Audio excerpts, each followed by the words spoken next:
আওয়ামী লীগের একজন লিডারকেও এই যে জুলাই গণ অভ্যুত্থানকালে তাদের যে দলের এবং সরকারের ভূমিকা এটা সম্পর্কে একজনকেও অনুশোচনামূলক বা নিন্দাসূচক বক্তব্য আমরা প্রদান করতে দেখি নাই।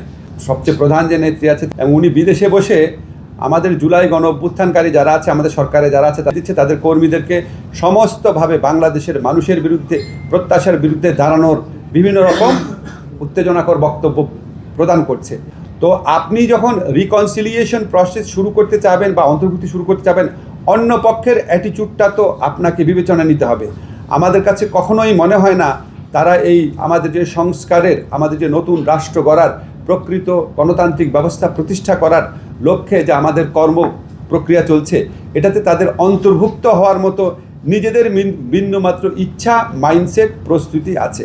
বরং তারা যেই রেজিম কায়েম করেছিল বাংলাদেশে, সেটার কন্টিনিউশনই তারা বাংলাদেশে বজায় রাখতে চায়। সেটার পক্ষেই তারা কথা বলে, তারা এই গণ অভ্যুত্থানেরকারীদের বিরুদ্ধে কথা বলে। তো তাদের ক্ষেত্রে তো অন্তর্ভুক্তি কিভাবে সম্ভব? আপনি তো জোর করে আপনি জোর করে তো অন্তর্ভুক্তি করাতে পারেন না।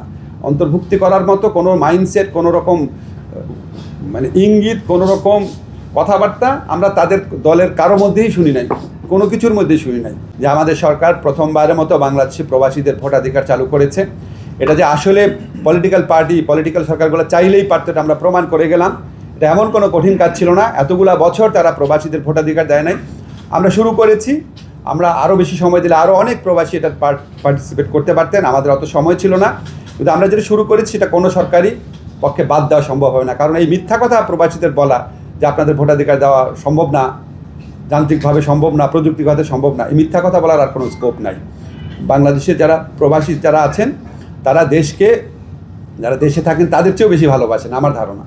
তো তারা এই পুরা রাজনৈতিক প্রক্রিয়ায় অংশ হতে চান, প্রচণ্ড আগ্রহ তাদের মধ্যে রয়েছে। এটা আমাদের সরকারের, আমি মনে করি, একটা বড় অর্জন। আমরা প্রবাসীদের ভোটাধিকার শুরু করতে পেরেছি।